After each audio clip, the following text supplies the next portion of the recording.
Basic शिक्षा विभाग में भर्ती घोटाले की दुर्गंध फैलती जा रही है। कई गिरफ्तार हो चुके हैं, कई की गिरफ्तारी बाकी है। आखिर इस महाघोटाले का मास्टरमाइंड कब गिरफ्तार होगा, रिपोर्ट देखिए।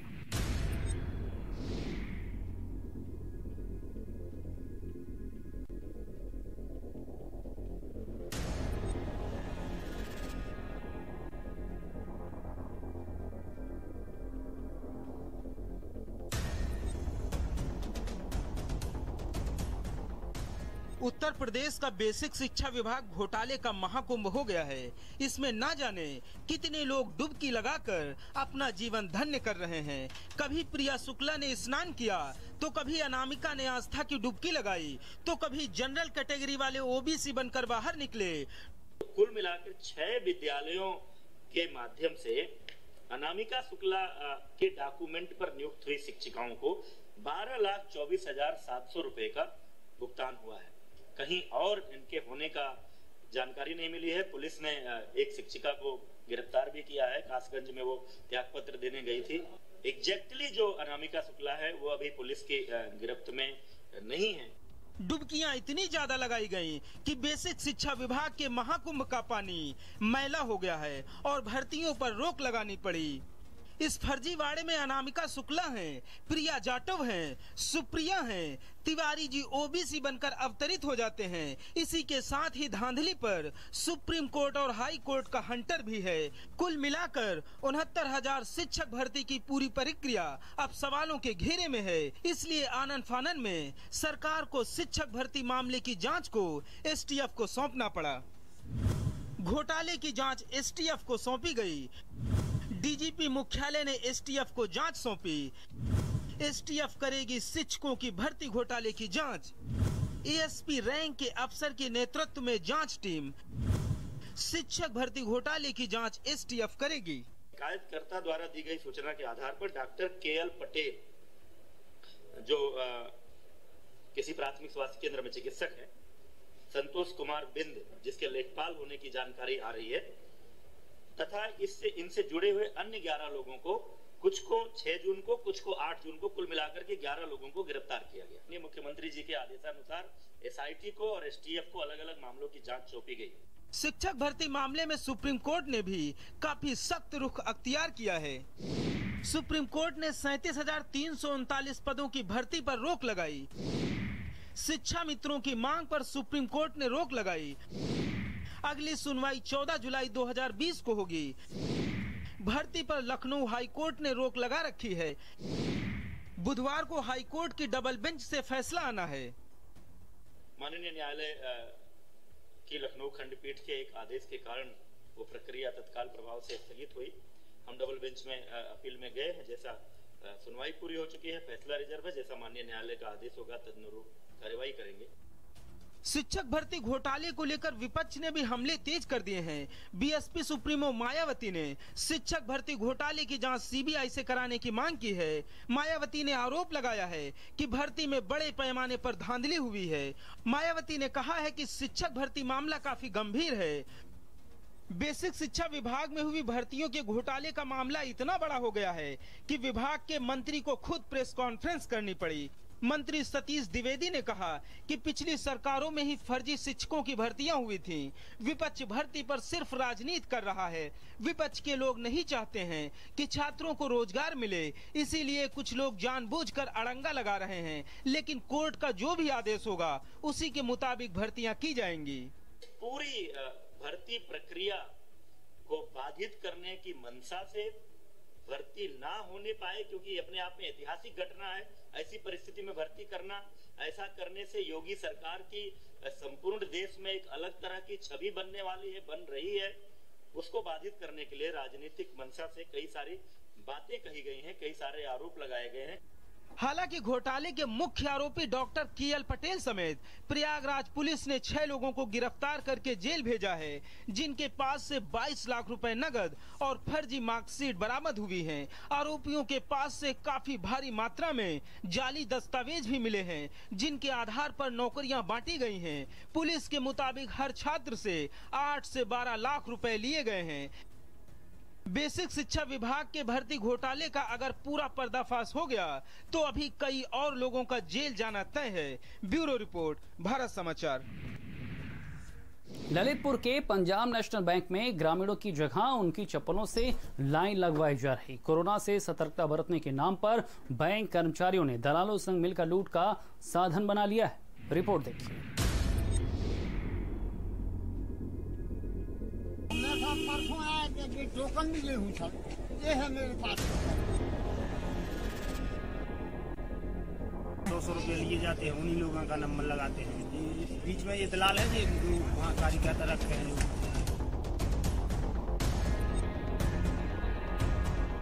लाइन में रखे हुए इन चप्पल जूतों को देखिए। ये किसी मंदिर के बाहर उतारे गए हों ऐसा नहीं है, किसी दरगाह में अकीदत पेश करने आए लोगों ने उतारे हों ऐसा भी नहीं है, बल्कि ये नजारा बताता है बेबसी को, गरीबी को और उस आस को जिस आस में लोगों ने चप्पलों को अपना प्रतिनिधि बनाकर ऐसे रखा है।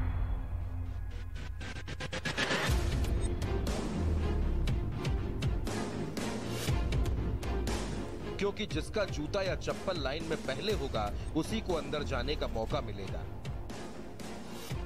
ललितपुर में पीएनबी के बाहर का यह नजारा हैरत से भरा है।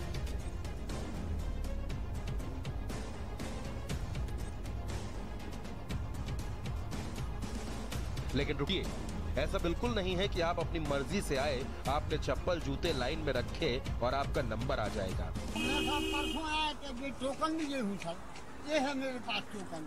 200 रुपये लिए जाते हैं, उन्हीं लोगों का नंबर लगाते हैं। बीच में ये दलाल है जो वहाँ कार्यकर्ता रखे हैं। बल्कि यहाँ दलालों का एक गैंग सक्रिय है। इन चप्पल जूतों के मालिकों से 50 से 100 रुपए भी ऐंठ रहा है। जैसे ही आपका नंबर आएगा आपको यह रकम देनी पड़ेगी। अगर आप नहीं देते तो आपके चप्पल जूते किनारे और अगले इंसान का नंबर आ जाएगा। विरोध किया तो चप्पल के साथ साथ आप भी लाइन से बाहर।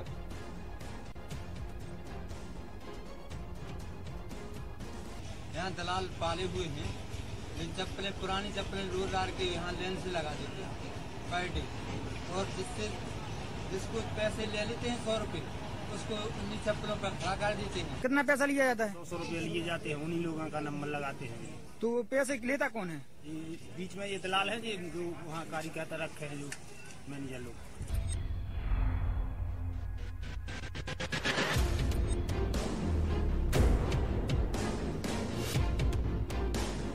अगर आप चाहते हैं कि बैंक में आपका काम हो जाए, आपको आपका पैसा मिल जाए, तो जैसे मंदिर के बाहर आप चप्पल जूते उतारते हैं, वैसे ही इस पीएनबी बैंक के बाहर भी आपको चप्पल और जूते उतारने होंगे। फिर पैसे देकर ही आप अंदर जा पाएंगे, वरना बाद में आइए जब आपकी जेब में इन दलालों को देने के लिए पैसे हो जाएं। मेरे साथ परसों आया कि टोकन भी ले हूँ सर, ये है मेरे पास टोकन। तो टोकन का मतलब क्या है? मतलब कब नंबर लगता है? नंबर दे दिया था, फिर जो है कल जब वो नेट नहीं आया। अच्छा। तो सब जनता भाग गई बेचारी। कोरोना और लॉकडाउन ने वैसे भी लोगों की कमर तोड़ दी है और अब इस तरह की वसूली जो लोगों के लिए मजबूरी बन गई है। सबसे बड़ी बात है कि बैंक के सभी अधिकारियों और कर्मचारियों को इस मामले की जानकारी है, लेकिन वो सभी मूक होकर मजे ले रहे हैं। आखिर पैसों में हिस्सा उनका भी जो है। संजीव नाम देव, भारत समाचार, ललितपुर।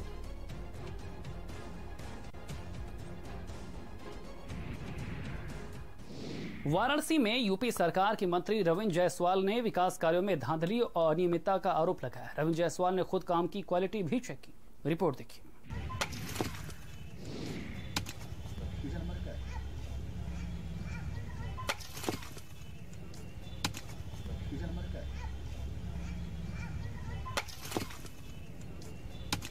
वाराणसी में स्मार्ट सिटी प्रोजेक्ट सवालों के घेरे में आ गया है। यूपी सरकार में मंत्री रविंद्र जायसवाल ने काम पर सवाल उठाए हैं और कार्यों की गुणवत्ता को लेकर उन्होंने कमिश्नर और शासन को पत्र लिखा है।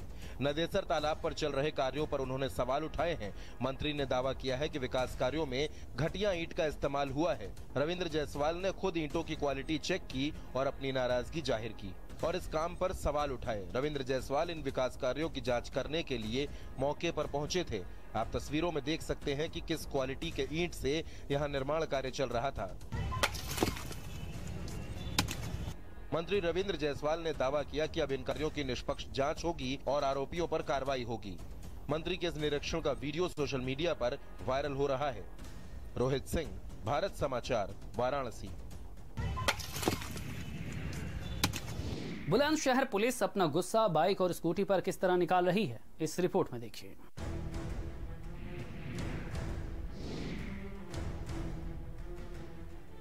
इस कोरोना काल में पुलिस ने पूरी मुस्तैदी के साथ ड्यूटी की है। हर चौक चौराहे पर सख्ती की है, लेकिन कुछ इलाकों की पुलिस ऐसी है जिसकी वजह से पूरे महकमे को शर्मसार होना पड़ता है। अब इसी नजारे को देख लीजिए। ये बहादुर बुलंदशहर पुलिस वाले हैं जो अपनी सारी ताकत स्कूटी और बाइक पर दिखा रहे हैं। ऐसे लाठी चला रहे हैं जैसे सारा गुस्सा आज यहीं उतर जाएगा। ये देखिए, बाइक पर ऐसी लात मारी कि पूछिए मत। बाइक पर लात मारी, स्कूटी तोड़ दी। अब सवाल है कि आखिर सड़क के किनारे खड़ी ये बाइक और स्कूटी सोशल डिस्टेंसिंग की कौन सी धज्जियां उड़ा रही थी जिस वजह से इन पुलिस वालों को इतना गुस्सा आ गया। ये वीडियो गुलावटी रोड का है। मनोज, भारत समाचार, बुलंदशहर।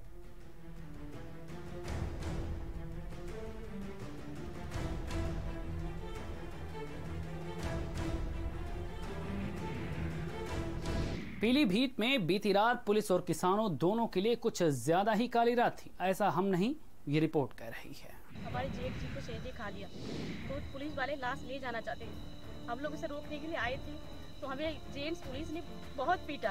हमारे हस्बैंड को बहुत पीटा, जिनका डेथ हुआ उनकी वाइफ को भी बहुत पीटा, सबको पीटा। हमारे फैमिली मेंबर को सबको पीटा, गांव वालों को भी पीटा। इतना पीटा, ऐसी इंसानियत होती है। रात का अंधेरा, खदेड़ती पुलिस और भागती भीड़। पीलीभीत में बीती रात कितनी काली और कितनी डरावनी थी, इसका अंदाजा आप इन चीखों से लगा सकते हैं। हर पुकार के साथ हर कोई अपने को बचाने के लिए आवाज लगा रहा था, तो वहीं जानवरों की तरह ग्रामीणों को खदेड़ती पीटती पुलिस बस लाठियां बरसा रही थी। जो जहां मिला पीट दिया, क्या महिला, क्या पुरुष, क्या बच्चा। बीती रात खाकी पर ऐसा भूत सवार था जिसके आगे सब बेजुबान और आवारा जानवर लग रहे थे। मेरे भाई को मारा, मेरे घर वालों को मारा, मेरे भाभी को मारा, मेरे मम्मी को मारा, सबको मारा, मेरे सबको मारा, मेरे भाई गाँव के लोग हैं, पुलिस मेरे भाई भाभी को मारा। दरअसल इस पूरी घटना के पीछे आदमखोर बाघ की खूनी चाल है। कुछ दिनों से इलाके में लगातार बाघ को देखने की सूचना ग्रामीण दे रहे थे। इसी बीच बाघ ने किसान को अपना निवाला बना लिया। जब इसकी सूचना वन विभाग को दी तो विभाग लापरवाही की नींद में मदमस्त रहा। फिर क्या, नाराज ग्रामीणों ने वन विभाग की चौकी पहुंचकर हंगामा किया, तोड़फोड़ मचा दी। हो हल्ला के बाद खेत में शव रख कर प्रदर्शन करने लगे। उधर हंगामे की भनक लगते ही मौके पर पुलिस फोर्स पहुंची और शव को पोस्टमार्टम के लिए उठाना चाहती थी, लेकिन ग्रामीणों का विरोध और पथराव शुरू हो गया। फिर क्या, पुलिस ने भी बर्बरता के साथ पहले तो दौड़ा कर पीटना शुरू किया, फिर फायरिंग शुरू कर दी। हमारे जेठ जी को शेर ने खा लिया, तो पुलिस वाले लाश ले जाना चाहते हैं। हम लोग उसे रोकने के लिए आए थे, तो हमें जेंट्स पुलिस ने बहुत पीटा। हमारे हस्बैंड को बहुत पीटा, जिनका डेथ हुआ उनकी वाइफ को भी बहुत पीटा, सबको पीटा। हमारे फैमिली मेंबर को सबको पीटा, गाँव वालों को भी पीटा। इतना पीटा, ऐसी इंसानियत होती है। ये थाना गजरौला क्षेत्र में एक टाइगर अटैक में एक व्यक्ति की मृत्यु हो गई। उस मृत्यु पर ग्रामीणों में भावावेश में आकर फॉरेस्ट विभाग के ऑफिस पर कुछ वहाँ तोड़फोड़ करने की कोशिश की। उसके पश्चात मौके पर पुलिस बल पहुंचा और शव को पोस्टमार्टम के लिए भिजवाने का प्रयास किया गया, लेकिन ग्रामीणों ने उसका विरोध किया। पुलिस ने हल्का न्यूनतम बल प्रयोग करते हुए शव को अपने कब्जे में ले लिया है और पोस्टमार्टम के लिए भिजवा दिया गया है। स्थिति यहाँ पर पूरी तरह नियंत्रण में है। मौके पर पुलिस बल फिलहाल तैनात है। बहरहाल पुलिस शव को तो छीनकर पोस्टमार्टम के लिए भिजवा चुकी है, लेकिन अब देखना ये है कि पीड़ित परिवार और ग्रामीणों की मांग पर मरहम कब और कैसे लगाया जाता है, वन विभाग की नींद को कैसे खुलवाया जाता है। भारत समाचार के लिए पीलीभीत से हरिपाल की रिपोर्ट। कोरोना काल में लॉकडाउन के बाद एक बार फिर से मार्केट में देसी फ्रिज की डिमांड तेज हो गई। क्या है इसकी खासियत, इस रिपोर्ट में देखिए।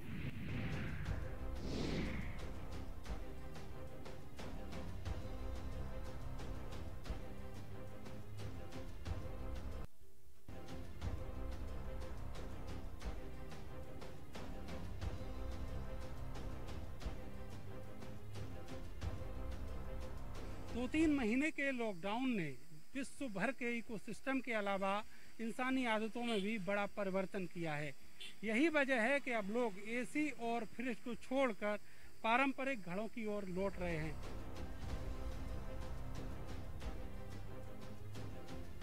कोरोना काल की बंदी ने बहुत कुछ सिखा दिया है, दिखा भी दिया है और समझा भी दिया है। वायरस का खौफ और महामारी को मात देने के लिए लॉकडाउन भी लागू किया गया, लेकिन लॉकडाउन लागू होने से लोगों की रहने, खाने और पीने की आदतों में भी बदलाव आया। अब मार्केट में देसी फ्रिज वापसी कर रहे हैं। जो गुजरात का क्वालिटी है, उसकी मिट्टी भी बहुत अच्छी है, पारंपरिक तरीके से बहुत अच्छा तरीके से बनाया गया है। उसकी डिजाइनिंग अच्छी है, वो पानी ठंडा करने में भी ज्यादा सहायक होता है और उसे लोग बहुत ज्यादा पसंद करते हैं। और इसकी कॉस्ट कम 500, 550, 400 तक है। खासियत तो है ही, क्योंकि देसी घड़े गोल होते हैं और कच्ची मिट्टी को पकाकर बनाए जाते हैं, जबकि गुजराती घड़े कच्छ की मिट्टी के बने होते हैं। और इतना ही नहीं, इनकी मजबूती और कलाकारी भी लोगों को खींचती है। इन घड़ों की खासियत की बात करें तो कच्छ की मिट्टी से बनाए जाते हैं। मजबूती और कलाकारी से बढ़ी डिमांड। घरों पर जरूरत के साथ स्टेटस सिंबल। मिट्टी के प्रेशर कुकर की भी डिमांड।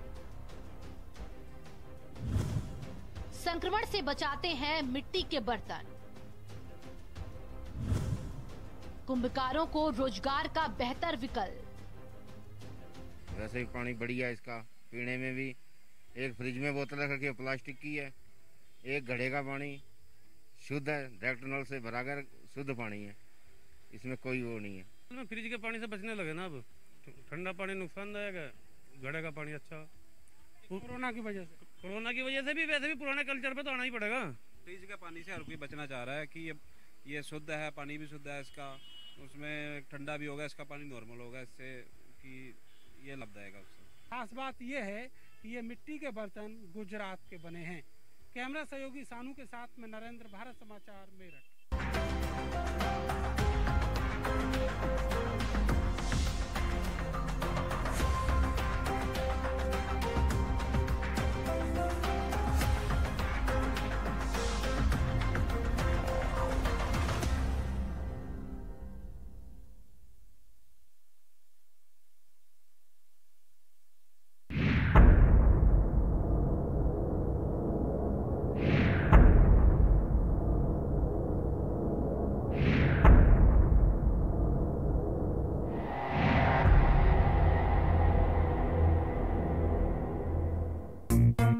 अरे देसी छोड़ो, हमारी कबड्डी भी तो देसी है। हमारा देसी सत्तू भी तो इंटरनेशनल पे भारी है। राजधानी सत्तू सब पे भारी। अगर इंडिया के किसी भी घर में आज कोई सब्जी लजीज है, अगर आज किसी रसोई में कोई खाना मामूली से बन गया अमीर है, मान लो उसमें अमूल मलाई पनीर है।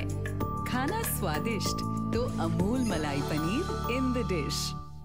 कोरोना की महामारी से बचना है तो खुद को अनुशासित होना पड़ेगा। हमें देश के स्वस्थ रखने के लिए मोदी जी के मार्गदर्शन का पालन करना होगा। हम साथ ही प्रदेश के मुख्यमंत्री श्री योगी आदित्यनाथ